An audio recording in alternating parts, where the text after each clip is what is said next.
Welcome to the Awakening Women podcast. I'm your host, Leanne Oaten, and former therapist with a background in counseling psychology. This podcast is for strong, high-achieving women who want more in their lives and relationships, who are ready to rise to the next level of growth, healing, and evolution. Nothing changes until you change. And when you change, everything else changes around you as a result. If you're done with feeling powerless within the chaotic and toxic dynamics in your relationship and don't even know where to begin with making changes, I've got you covered. I know you've tried everything, including counseling, watching hours of videos, and reading stacks of books on narcissism, and find that all it does is leave you feeling even more stuck and in the same place. None of these things work when you're living with a narcissistic spouse because the root causes of the symptoms are not being addressed. As with physical health, there is an emotional, physical, spiritual, and psychological component to healing and overcoming the problematic symptoms and pain you're facing every day in your life and relationship. If you're ready for a direct, no fluff, no nonsense approach to take you into your personal power and take back your life, you are in the right place. Let's get started with today's episode. Emotional and psychological abuse is physical abuse. And the reason why this is because, and I've talked about this in other episodes, that the mind-body connection is a thing. It is real. So when you are under constant, chronic psychological and emotional stress from emotional psychological abuse, it becomes physical. This shows up especially for women in their 40s who are entering into perimenopause and into those rapidly changing hormones. You will start to see a lot of changes going on in your body, and not in a good way if you are under chronic stress. So you will have adrenal burnout, you'll have all kinds of hormone issues, period issues, irregular periods, migraines. Autoimmune conditions are very common coming into the onset of your 40s, and they are linked to being under pressure, a lot of stress, a lot of emotional stress.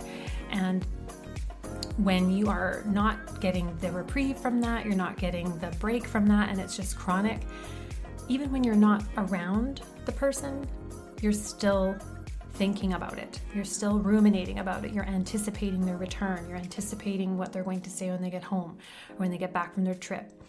And so you're constantly in that brace mode, that trauma brace mode of clenching, fight or flight. And that registers physiologically in the body. So it comes out in a lot of different ways. So maybe you have something that you are experiencing right now that is a certain health issue, and maybe you haven't linked it directly to what's going on in your household, in your relationship. The other side to this is also true for kids, and I would say even more so because they become the barometer for the environment. So it's the same as if you have a flower garden and the environment is healthy, the soil's healthy, it's getting enough sun, enough water, enough light, and they flourish. When you have flowers in an environment that is not conducive to growth, they start to wither and they start to decay and they don't thrive. This is what happens with kids. So you see them with refusal to go to school, a lot of anxiety, nail biting. It could be showing up later on as eating disorders with girls especially, and other mental health conditions that are linked to the environment that they are forced to be a part of. I've worked with so many women and been able to see the dramatic changes in them once they have gotten out of that environment, and how physical health issues disappear, chronic anxiety disappears, depression lifts, all of these things that they were grappling with within the relationship suddenly start to lift and get better just from getting out of that environment. And so a lot of things that they are experiencing when I start coaching them, part of the work is I'm helping them see, the reality of now, but what's possible, right? What's possible when you're not dealing with that day-to-day reality of being with a narcissistic partner, because it is its own form of hell. It's really an awful thing to deal with on a day-to-day basis. I think one of the saddest things that I see with women that are having difficulty actually extracting themselves from the relationship is seeing the decline of the children, because they are deeply impacted, but it's different for them because they love both their parents. They They want to see the good in both parents, and they don't understand what's going on. They have a part of them that knows they want to get away from this other parent, but yet they're dad at the same time. And then dad is sometimes nice, sometimes he's blowing up, sometimes he's in a bad mood or cranky, sometimes he's nice and wants to spend time with them. And so they don't know what to expect. So you start to see things coming out in their body.